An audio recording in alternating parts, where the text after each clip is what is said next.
Joining me today from Arizona, Mr. Zuhdi Jasser. You have an impressive resume. You are a doctor, a Middle East security expert. You are a former Navy officer, a small business owner, as I think.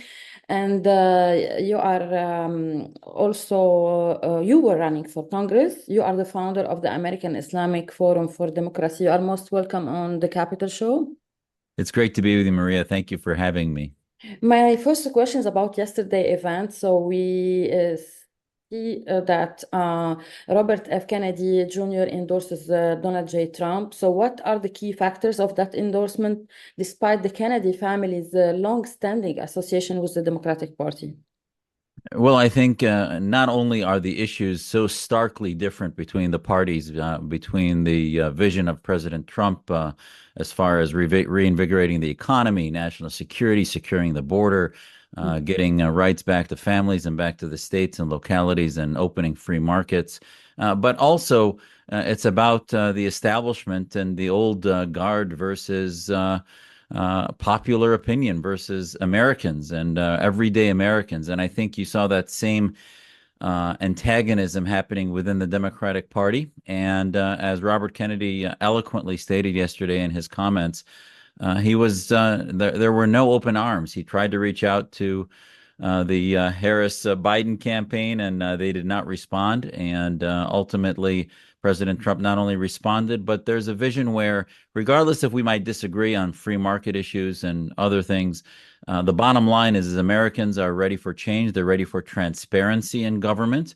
Yes. And politics is about addition. So we can broaden the tent when it comes to November and then disagree on some policies. But obviously, as you saw with the comments from Robert Kennedy Jr., he's interested in child health. He's interested in a lot of things that we might be able to share as conservatives, and from his more centrist, more transparent, more American version of the Democratic Party. Fighting chemicals in food. In what ways do you think that this endorsement will impact the 2024 presidential race in terms of appealing to voters? We have a current political establishment. How this will change the elections? Well, I think, and I'm not a expert political prognosticator, but I do think that yesterday may go down to show that that's the day that President Trump won the election, because we're looking right now, they're campaigning at mainly the swing states like Arizona, North Carolina, Pennsylvania, Michigan, and in these states, a few thousand votes can make a difference, and the Electoral College is down to simply 5 or 6 states at the most.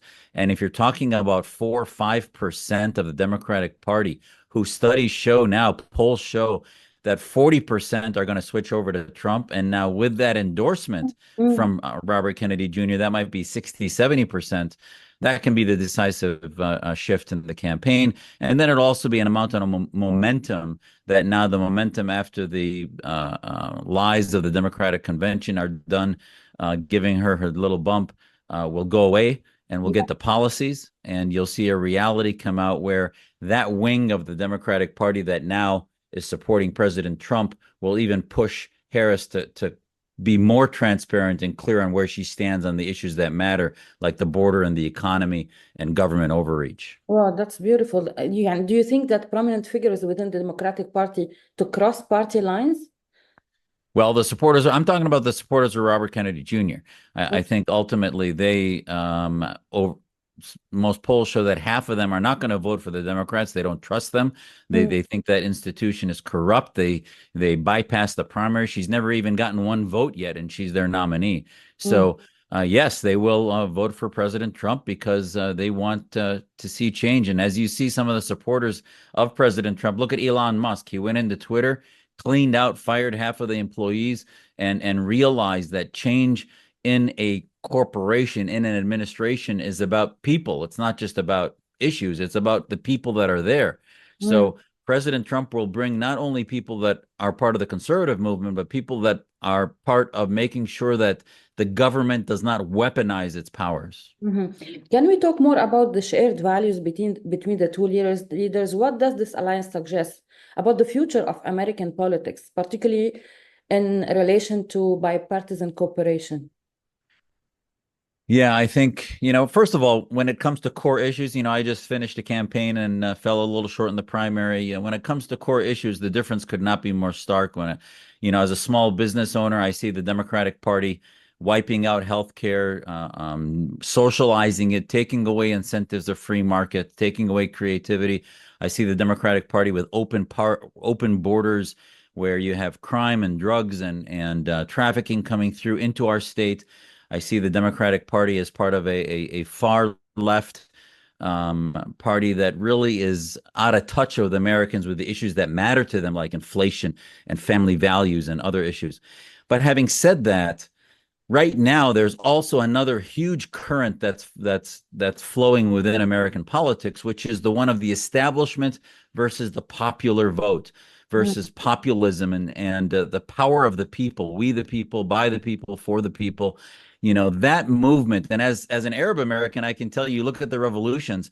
No matter how much oppression the government did in the Middle East, the people, by going to the streets, paralyzed the economies in 2011, and the dictators were on their knees. Now mm, they changed the seats on the Titanic and put another dictator like they did in Egypt and elsewhere. So, for every step forward in a revolution, there's 10 steps back. But populism mm, can be a difficult force, but often it can be a force for good because government becomes powerful just by itself and forgets what it's there for, forgets that it answers to the people. So right now, the movement that I think you see happening, you saw this even in Britain, where they're in Britain, 12 years of conservatism was thrown away because they were tired of a government that hadn't changed.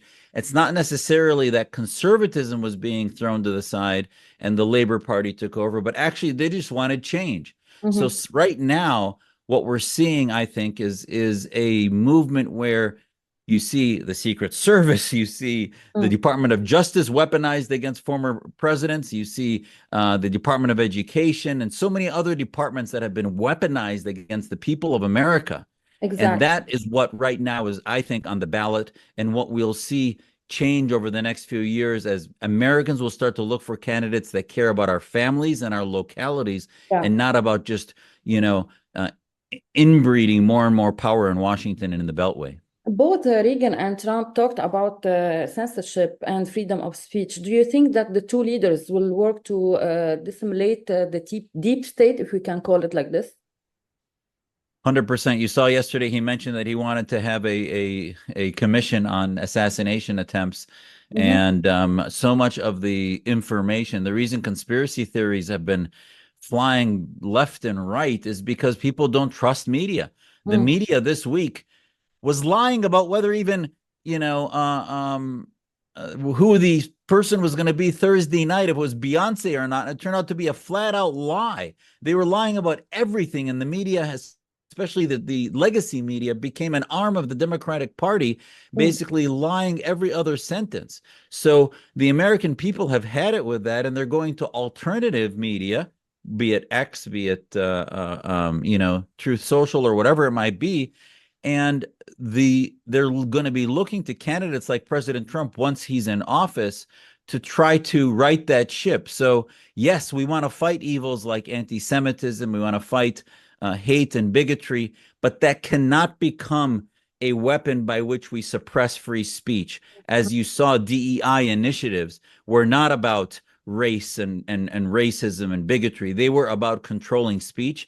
And mm, this is one of the reasons I ran for Congress. As a doctor, I saw my profession through Fauci and others become weaponized to suppress free speech, where disagreeing with vaccines, disagreeing with treatments and masks and other things became shunned, and you couldn't even disagree with it. And now we're finding out it was all lies. mm, So yes, I think we're going to see commissions and other things put into place that will allow more transparency.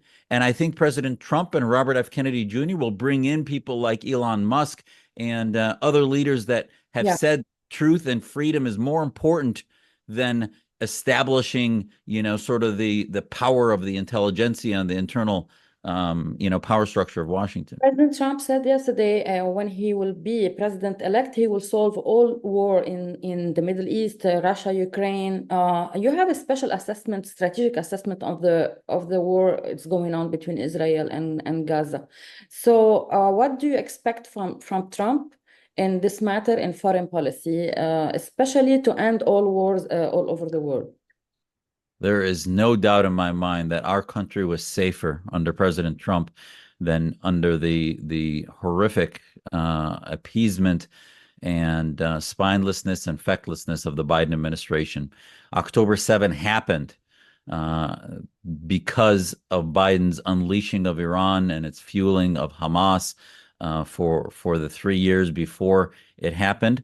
And those billions went to arming Hamas, and they see the Biden administration as an opportunity to arm themselves as much as possible and get as close to a nuclear weapon as they can. And basically, and I think history has shown this. Biden is probably the worst example, but it seems not to be a coincidence that most of the wars that America got into, except under President Bush, most of the wars were started by Democrats and then finished by Republicans. Because if you wage a war in half measure and basically allow the worst of the world not to fear us, they will move in and invade other countries and as we see in Ukraine and elsewhere. Now, President Trump, under his administration, has a record of decimating ISIS. He has a record of the Abraham Accords, where you saw countries like Bahrain and the Emirates and others coming to the table with recognizing Israel and functioning with them with economic normalization. Now, obviously, as the commander in chief, I think that he appropriately took a lot of credit for that.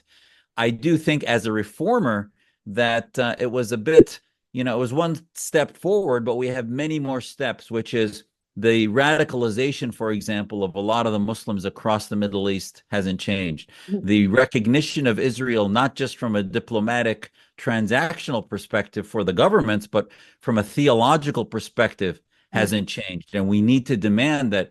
And as a Muslim, I would say, with the imams in the Middle East and the Emirates need to be saying, we recognize Israel because it's the only state recognized in the Quran. We recognize our Jewish brothers and sisters because God tells us we can intermarry with the Jewish community. Those are things that are not talked about by leadership, and they just sort of do it in an economic sense. But that's the next step, and I think we're going to see that in the next administration. A good point. Let me ask you lastly, since yesterday we saw the head of the Law Enforcement Association, he endorsed Trump, and he said when it's an open border, there is a crime. So how would you have as a political aspirant, how do you see President Trump will help secure the border, especially Arizona's border? It's so sensitive. They are much struggling and smuggling, and all of this mess is happening there. As I campaigned as we knocked on doors and talked to communities, I told them, I said, I'm a doctor. If you have an artery that's hemorrhaging, you don't plug it just a little bit. You have to plug it completely or the patient will bleed to death. There is no reason. And President Trump has said repeatedly, he just went to the border on the day Kamala Harris was giving her acceptance speech. And at the border, he said, this can be sealed. It doesn't need new legislation. The so-called bipartisan legislation wasn't even bipartisan. It was 2 Republicans and the rest Democrats. Real bipartisan legislation needs to be a majority of the majority and the majority of the minority also, that would seal the border completely, either physically or technologically. We can do that. It would prevent people from coming across, but have them get asylum before they come, and also at their countries of origin. It would return congressional authority for the border, and not say that there's a threshold of 5,000, but actually 0. There were over 180 known terrorists on our watch list that came across the border from Hamas, Hezbollah, and so many other terror groups. There's no excuse for that whatsoever. The drugs coming across should end. The Customs and Border Patrol asked for thousands of officers, and Biden gave them only a few tens or a few hundred. That's ridiculous. And I think President Trump would fix that on day one. Thank you, Mrs. Zuhdi Jasser, for your interview. Thank you for your time. Anytime. Thanks for having me, Maria.